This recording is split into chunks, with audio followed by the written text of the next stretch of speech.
All right, welcome into our Friday live stream. We are talking about imposter syndrome today. This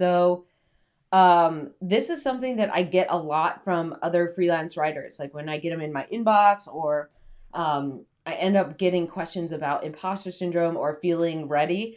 So, this is something that I think we should tackle. And this is brought to you by Carly. So, Carly mentioned this, and I thought this was a really good live stream topic so that we should go over it. Um, Basically, what it is when you are dealing with imposter syndrome, sometimes it ends up tricking you into thinking that you have to wait to feel ready to do something, or you have to feel you have to meet certain criteria to end up being ready, or you need certain experience, or that you feel like you're behind other people. So that's the interesting thing about imposter syndrome is like it tries to convince you that you need to meet all this stuff before you actually do it, or you feel like as a freelance writer you're not as qualified, or like you're faking it, right? Like you're like everyone else is doing it and I'm just faking it, like I don't know how this is working. There's a whole bunch of different things that happen when you deal with imposter syndrome. So we're going to go through a few different things. So big thanks to Carly for suggesting or like mentioning this, and it got made into a topic. So I think a lot of writers deal with this, and I know personally I dealt with it a whole bunch. Hello. When I was first starting out. So let's talk about the mindset changes that you need to take when you're dealing with this. So a lot of times with imposter syndrome, it's like a mind game that you end up playing with yourself. So um, you end up feeling like there's going to be some sort of thing that happens, right? Like there's going to be um, something that just pushes you into kickstarting it, or like, oh, I'll start tomorrow, or um, I'll end up, figuring it out in the next 6 months, or I'll end up, something will happen, beep, and it'll make me feel like I'm ready to do it. But that's really not what happens. So for me, what ends up happening when I have imposter syndrome, and I still have it, just FYI, I know that a lot of times people are like, I don't know if you're dealing with this, but I deal with this. Like, I still deal with all of these things all the time, because that happens as you keep moving along in your business, as you keep raising the bar and moving up and doing stuff, and you keep challenging yourself, right? Then you end up getting to these different places where you're still kind of dealing with certain stuff like imposter syndrome, or feeling like you need to be ready. So for me, when I take a step back and I look at kind of the big picture, um, I'm kind of like, what is going on? Like, why do I feel like an imposter? Why do I feel like everybody else is more qualified than me? Am I comparing and despairing? Am I thinking that I need to be further ahead to do X, Y, and Z? Am I thinking that I'm not really good enough to do my job? Am I dealing with a lot of low self worth? Am I trying to convince myself that I shouldn't do it? Am I looking for ways that I should just like skip out and not do it? Am I spending a lot of time and effort convincing myself that I should be this thing, or I should be that thing, or I should do it this way? There's a whole bunch of things that we can do when we kind of zoom out and look at the big picture. Um, and there's a lot of things where like imposter syndrome's like, you can't do this anyways, you shouldn't even start, right? That's a lot of times where you end up, like where I end up getting, is that imposter syndrome's like, you're not even you're it's going to be forever before you're qualified, you shouldn't even start, or it's going to end up being something that takes forever. Oh my gosh, Charlotte, can you not bump the light? Can you not? Charlotte, you're just like a handful recently. She's like leaning up against it and like moving it. Charlotte, why? Can you go to your hubba hole? Thank you. All right, let's do a quick pup date while she's being sassy. Oh, Bo's not in the thing. That's okay. That's okay. Here you go. Good job. Here you go, buddy. Can you come over? There you go. Good job. You're so far away. Let's see if we can get them both in there. Oh, almost. Almost. So take a step back and look at your, hey, Vicky, welcome in. Look at your mindset stuff. Look at what you're kind of dealing with. Like, what is your mind telling you? And this is something that I end up doing where it's like, your thoughts are not true all the time, right? They're just thoughts. So what you think about yourself sometimes isn't the truth. She knows you don't like it. Yeah, Charlotte likes to like be a trouble child sometimes. Like, I don't know, we've been doing this live stream for almost a year, and they were pretty good about it, but recently she's just been all active and wild. Um, yeah, so look at your big picture stuff. Look at all the things that here you go, buddy. Look at all the things that are coming up, all the thoughts, and write them down. A lot of times when I end up doing this exercise, when I end up writing down all the thoughts my imposter syndrome is telling me, or when I write down all the thoughts that are coming to my mind when I'm feeling negative about myself, or I feel like, like, oh, you're not qualified, or you're not ready, or you're not good at this thing, or you suck at this, I write them down. And then I'm like, all right, how many of these things are actually true?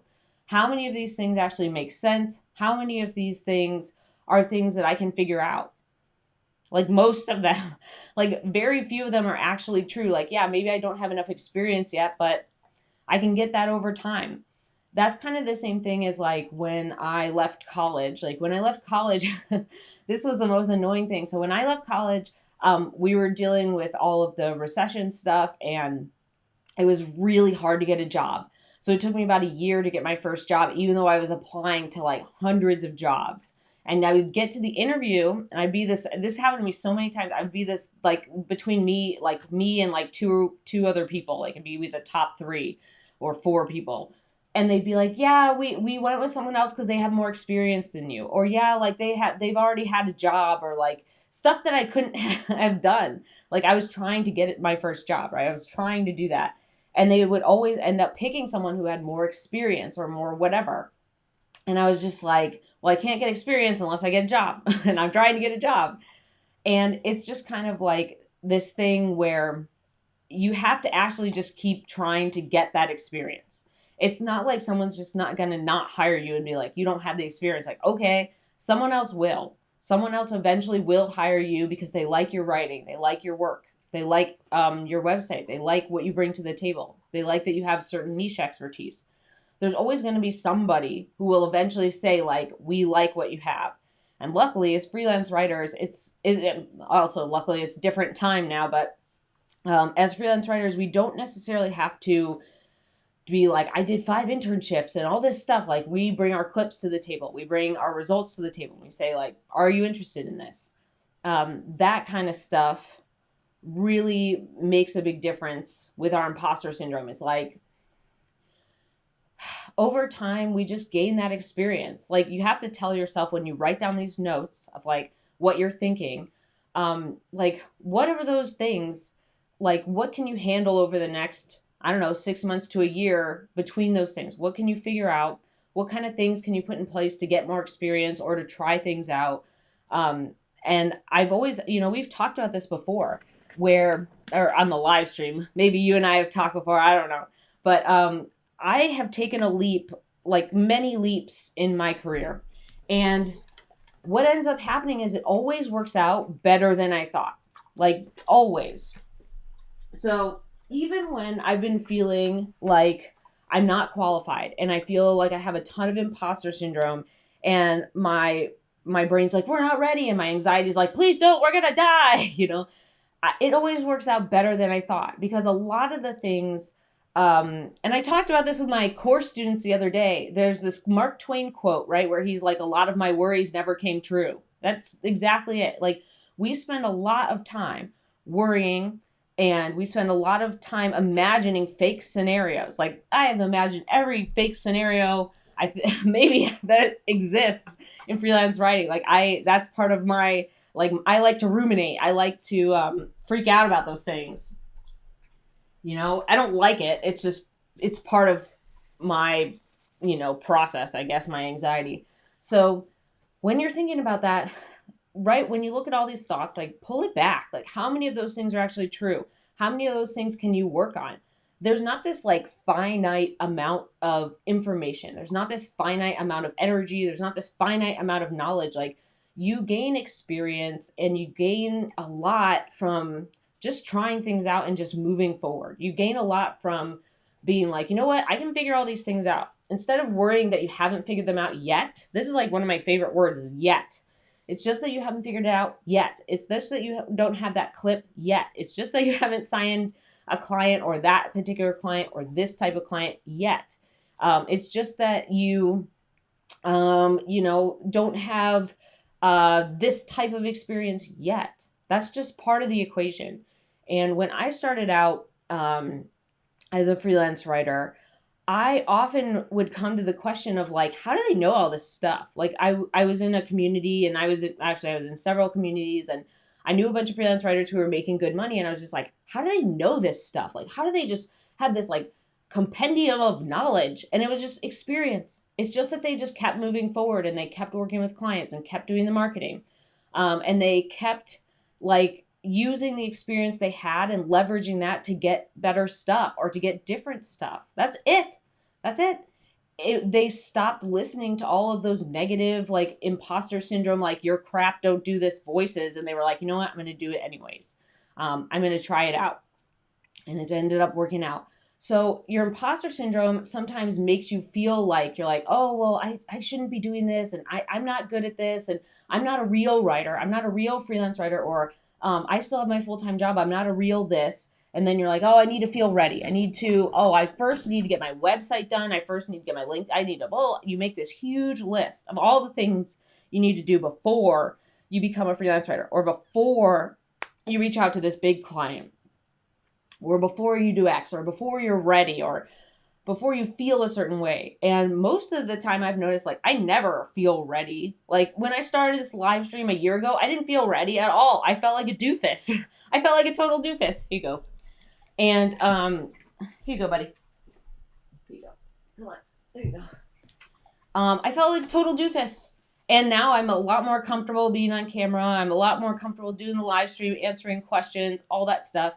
But that just came from experience. That came from me being a doofus sometimes and being weird and like making mistakes or muting myself for like the first 2 minutes, or like weird stuff I've done. And there's a lot of times where I have imposter syndrome about like, you sound like an idiot when you talk on camera, or like you are not qualified enough to give advice, or you don't have enough experience yet, or I'm just waiting to feel the one day where I feel confident about my body so I can get on camera, or I feel good about how I speak or how I talk, or like the words that I use, or I curse too much. Like there's all these things. Here you go, bud. There's all these things that pop up, but you know what? Like that feeling of ready just doesn't come when you are trying to push yourself to get to the next stage. You're not ready, because if you were ready to be at that stage, like you wouldn't be trying to achieve that. You would be behind. I hope that makes sense. So like oftentimes I found that when you're trying to do something new, or you're trying to like move up a level, you're not going to be ready, because that's why you're trying to move to that level. If you were ready to move to that level and you got there, like there's a project that I started recently, for example, that I was just like totally freaked out. I'm like, I can't do this. I don't know what I'm going to do. And then I started doing it, and I was like, oh shit, I should have done this like 2 years ago. I should have done this project type like 2 years ago. Like this is so easy. I know how to do all this stuff. And that was because I like waited until I was ready. Big mistake. That means I could have been doing that project and helping people 2 years ago when I had all this knowledge already. I didn't have to be ready. Like I already was. And that's when you're kind of like realize you're a little behind. That's when you're like, oh man, I should have pushed myself a little bit more on this front. And I think that imposter syndrome tricking you into feeling ready is just holding you back. It's just like this way that your brain is just like, oh my God, it's too new. We can't do it. Help. Like that kind of stuff. And really, like when you end up doing that over and over again, when you end up keeping going, even though you don't feel ready, even though your imposter syndrome is like you suck at everything and you can't write, and everyone else is better than you, and you're a fake, and you're not like really good at this. Everyone's lying to you, all that stuff. Like when you keep pushing through that and you keep doing stuff even though you're not ready, you end up getting to this place where you just kind of like, it gets really quiet. Like that voice may come up, but it's really quiet because you're like, no, I've done this 100 times already.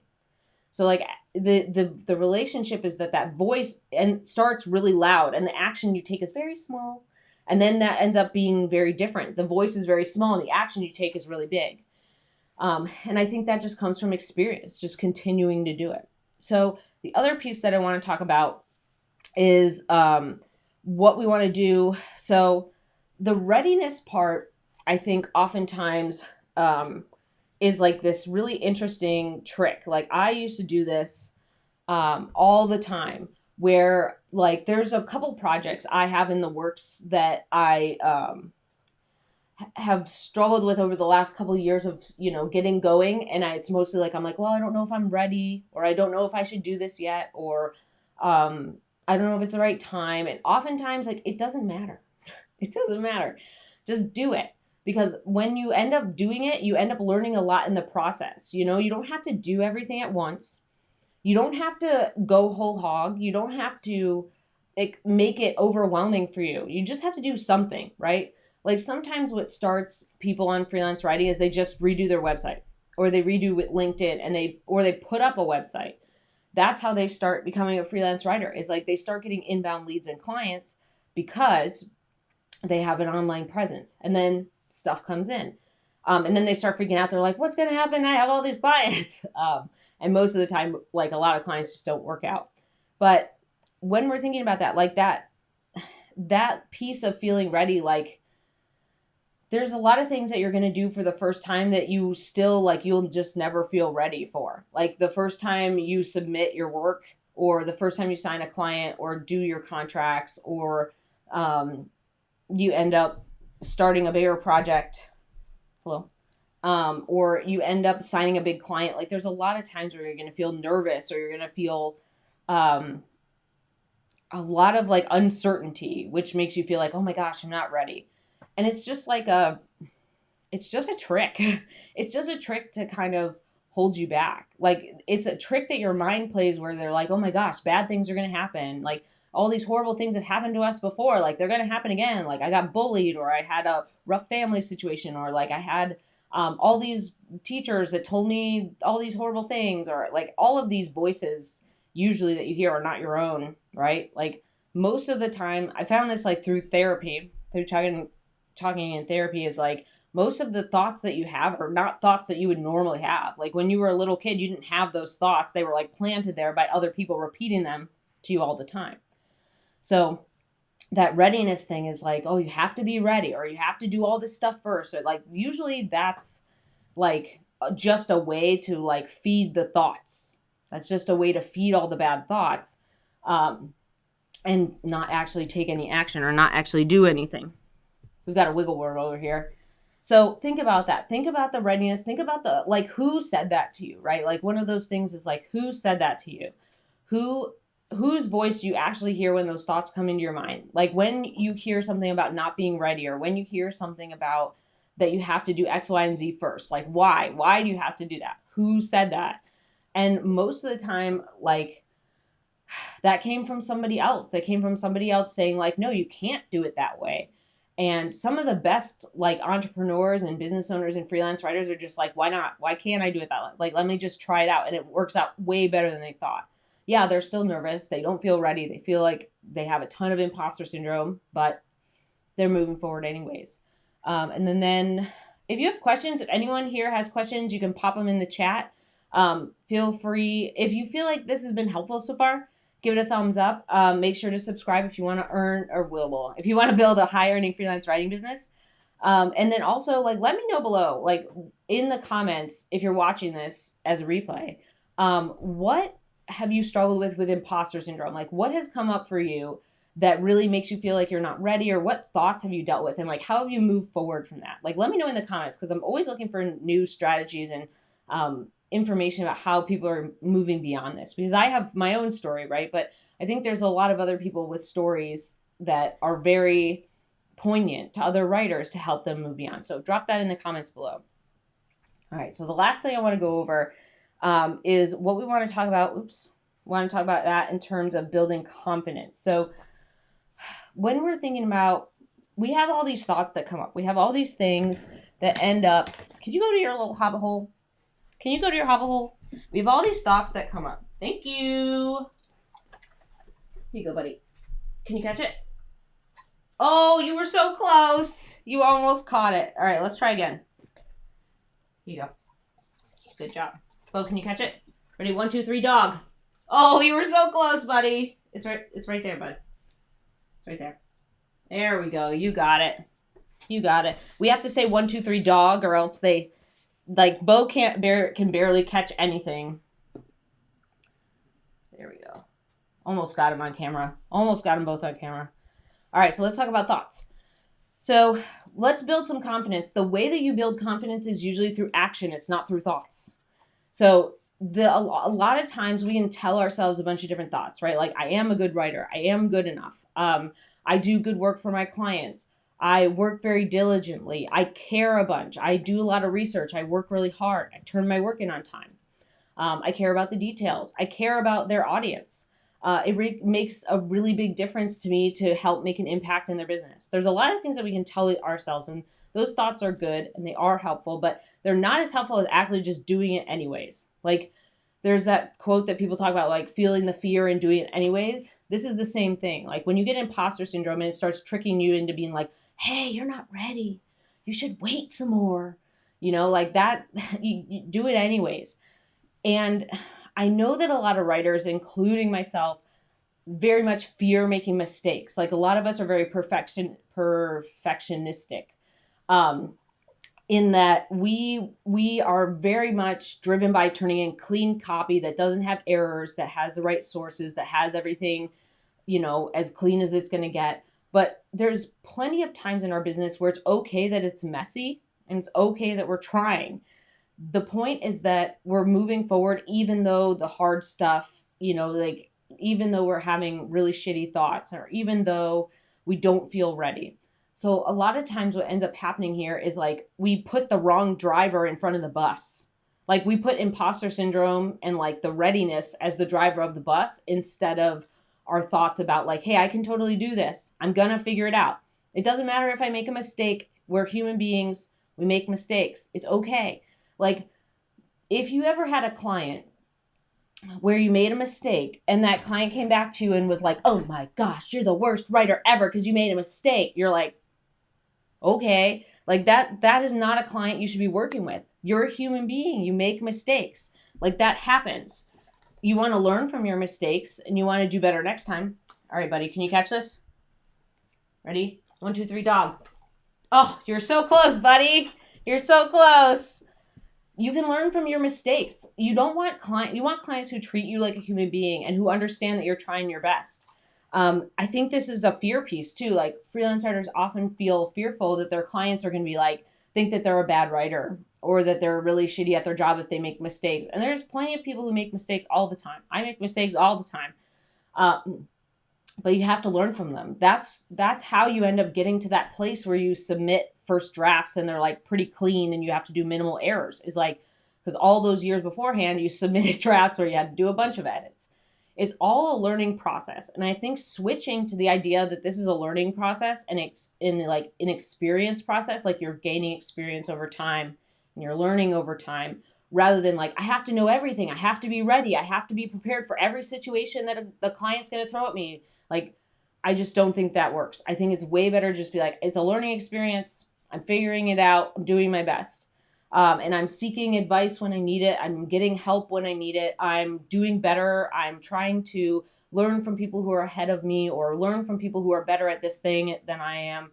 I think that's the better mindset. And usually when you have a better mindset, usually when you end up in this situation where you are coming to it as from a place of like, I'm going to figure it out. Yeah, I'm going to make mistakes. Oh, well, that happens. I think you end up attracting those better clients. Like, when you have a call with someone, or how you write your web copy, or how you portray yourself online, like, that really ends up getting you the right clients to work with you. Rather than a lot of red light clients that are basically like, if you don't get it perfect, I'm going to tell everyone how horrible you are. It's like, okay, like, that's usually my response too. Like, that's what I know it sounds kind of dismissive, but for me, like, that's kind of what I'm doing with those thoughts, is like, I'm dismissing them. I'm just like, okay, like, then what's going to happen? Like, okay, like, there's a lot of things where there's not like a magic black book where you're going to get blacklisted. There's not like a magic portal where people are going to go and be like, they suffer from imposter syndrome. They suck at their job. Don't hire them. Like, that doesn't exist. There are plenty of clients who are out there who want to work with you, who like your style, who like your work, who treat you with respect, who understand you have other clients, and they don't treat you like crap. They don't assume perfection from you every time you turn something in. And they understand it's a teamwork process, that it's not something where you just toil in the dark alone all the time, right? That's just not realistic. That's not realistic. That's the difference between saying like, oh, I'm a writer, I'll just write it for you. I'll just write whatever you want. And someone saying like, no, we're going to work together to create content that works for you. That's the difference. A lot of times writers have things on their websites or LinkedIn that attract these clients where they say like, I make sure to get your work in on time. I do all this stuff to like make sure it's perfect, error-free copy, all this stuff. And they attract clients that like expect them to be perfect every time they submit something, or expect them to read their mind, or expect them to jump through all these weird hoops, instead of saying like, we work together to do this thing. That's the whole goal. The goal is that you work with your clients. You don't work for your clients, and your clients don't just give you something and you toil away and then hope you meet their demands without any information from them at all. It's all about the teamwork part. And the teamwork, I have found too, helps get rid of imposter syndrome, because when you end up working with your clients and it feels like a team, they say nice things to you. Like you say nice things to them. They say nice things to you. You get along. It's a great teamwork thing. And that helps build your confidence. And then you're like, wait a minute, I actually can do this because my client said I'm doing a good job. Cool. They don't have to say nice things. This is something I tell people all the time. Your clients don't have to say nice things. They don't. They don't have to say nice things about you. They don't have to refer you. They don't have to compliment your work. They don't have to tell you anything other than like, thank you for turning this in. Like they don't even have to say that. But when they do, you have to put that in, you have to incorporate that into your thoughts. Like, yeah, well, I must be doing a good job because my client said so, right? Or I sent, an LOI and someone got back to me, so I must be doing something right. Or I decided to put up my website and I already have someone email me asking if we can work together. There's a lot of things we need to like incorporate into our personality, into ourselves, to like push out the imposter syndrome, right? We incorporate all this good stuff, this teamwork stuff, this like symbiotic relationship stuff, rather than being like, I have to do it all by myself. I can't do it. What am I going to do? Like, I'm the worst writer. Oh my gosh. We don't toil away in the dark. So can you go in your hobbit hole? Can you back up? Back up. Back up. Back up. Back up. Good job. Good girl. All right, Bo, ready? Okay, are you ready? 1, 2, 3, dog. You were so close. All right, ready? Let's see if we can do short distance. 1, 2, 3, dog. Nope, that one hit you in the face. All right, buddy, it's okay. You're going to be 15 soon. Your eyesight's probably going. You're doing the best you can. He's never really been good at catching things, so he's trying his best. Right? Right, buddy? You're trying your best? He's like, yes, I am. I'm trying my best. Charlotte's like, I just want more Doritos. All right. So last little pieces I want to put in here. Oh my gosh. You're so sassy. The last little pieces is you build your confidence over time through continuing to learn and through experience. You build your confidence by pushing out imposter syndrome thoughts and incorporating the good things that happen, the good things when people get back to you, when they say nice things about your work, when you feel good about what you've turned in. And this is something that I do with my work. Like I talked about this in one of my weekly emails that I send. I have this image that I built over time, and this kind of really helped me with like not worrying about feeling ready and not worrying so much about feeling like I'm not good enough, or I'm not a good writer, or I'm like faking it, or that like everyone else is better than me, or like everyone thinks I'm great, but I actually suck at everything. So this image is like, I have this paper origami boat and I'm on a beach. It's like this very, I think it makes sense because it's so delicate. It's like this very delicate paper origami boat. It's about this big. And I'm on the beach and I just like put it in the ocean and I just like give it a little push. I give it a little push and I'm like, all right, bye. And I think about that every time I submit an assignment or I submit some kind of project or I do some kind of new scary thing. I'm like, here you go. Like I tried my best. And you're going to go out into this vast ocean of possibilities that are both good and bad, and opportunities and situations like that. That kind of makes me feel a little bit freer, where I'm like, you know what? I did the best I could. It doesn't matter that I don't feel ready, and all these other negative thoughts in my head. Like, I did the best I could. I'm going to release it out into the ocean. That's what we're doing. We're releasing our work out into the world. Like, anybody at any time can come across your work, right? It's on the internet. And I feel like sometimes when I have this paper boat thing and I just like put it in the ocean, let it go, it kind of makes me feel like, you know what? I did the best I could. Even if my client hates it, even if I made mistakes, at this current time, I feel like I did the best I could. I feel like this was my best effort. I feel like this was my best situation, all that stuff. I feel like this was what I could do really well. And sometimes your best isn't always your top best. Sometimes your best is like, I only got 4 hours of sleep. I'm exhausted. I have to turn this in on time. I'm going to do my best. I will make edits if I need to. This is the best I got right now. Sometimes that's what happens. It doesn't happen all the time, but sometimes that's just like your best right now. And I think coming to peace with that, like that peace where you're just like, hey, I'm not a robot. I can't do everything perfectly. I'm never going to feel ready to like do all these jumps. Like there's plenty of people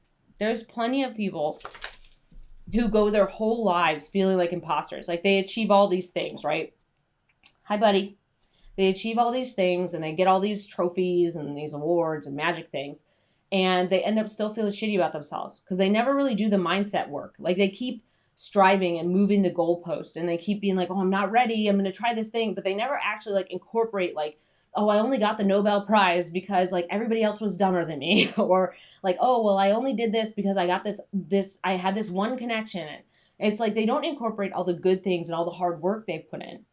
And I think that's really important. I hope for you that you end up in a situation where you start incorporating those things so you don't get 2, 3, 4, 5, 10 years down the road as a freelance writer and you still think that like you can't do the basic stuff. It's totally fine to get to a new level and try new things and then feel like an imposter because you're trying new things. But it's a lot different than writing 1,000 articles and getting to 1,001 and being like, I still can't do this. I'm dumb. Like at some point you gotta think about that and be like, hold on, I need to wake up for a second. Like I did 1,000 of these. They're all published. I did a great job. Like you have to incorporate that in. And, like I said, I think the confidence comes from taking action. The confidence comes from thinking about like, I can figure this out. I can get it together. I can figure it out. I can work with my clients. Like my clients aren't, expecting me to be perfect all the time. And if they are, they're definitely not my client. The confidence piece and like getting, quieting imposter syndrome also comes from incorporating all that good stuff in. So the next time you feel like you're not ready, try to tell yourself that it's going to turn out better than you thought. Like all the times I guess we're just shaking everything today. All the times in my business where I thought to myself, like, I'm not ready. I can't do this. I'm not qualified. I'm not whatever. I was like way overqualified. Like it worked out way better than I thought. Everything turned out essentially like better than I imagined. And like, I'm a catastrophizer, right? So like, that's something where it's like, better than I imagined. This was like way better, like far, far, far away from any type of catastrophe. Okay, good night. So just try to remember that. Like you can figure it out. You can keep taking action. It's okay to make mistakes. Imposter syndrome is going to happen as you level up. And I don't think there's any point at which you feel totally 100% ready. You might feel a little more confident, but I don't think there's any point. Like I don't think there's been any point where I felt 100% totally ready. Maybe I felt like 50% ready.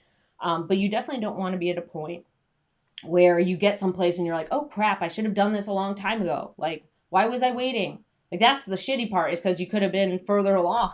You just held yourself back with all these crappy thoughts and feeling like you need to have this readiness thing. And I used to struggle with that so much. I'd be like, I have to be ready or else this bad stuff's going to happen.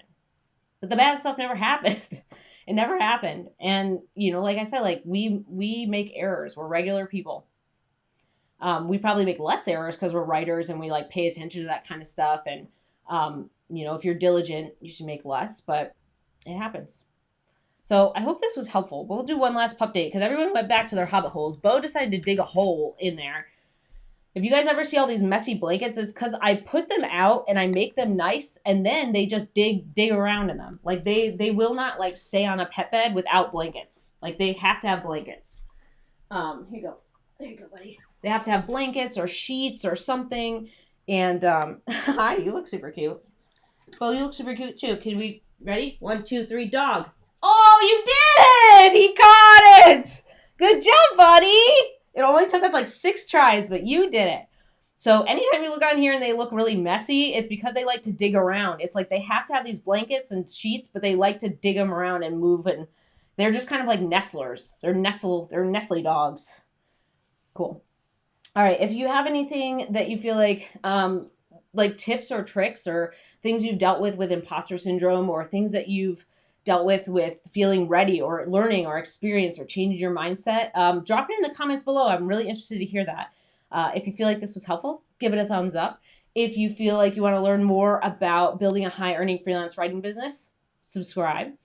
And we're here every Friday at noon Central Time to do our live stream. Topics change all the time. If you want to submit a topic, did I add it yet? I did not.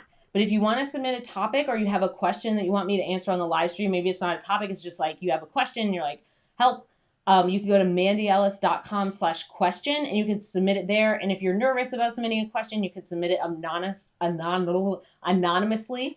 So yeah, go to mandyellis.com/question, pop it in there, and I'll answer it on the live stream.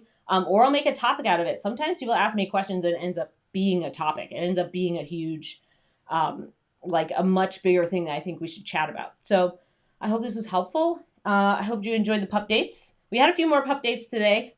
Charlotte, you just look like such a weirdo. You just sit so funny, and you just a little grump. There you are with your little, you look like a bat. All right, here you go. All right, Bo, you want to try one more time? 1, 2, 3, dog. Oh, you were close, buddy. All right, we'll try again. Hold on. Let me help you. Where did it go? Here it is. There you go, buddy. There we go. All right. Thanks for showing up. Thanks for tuning in. And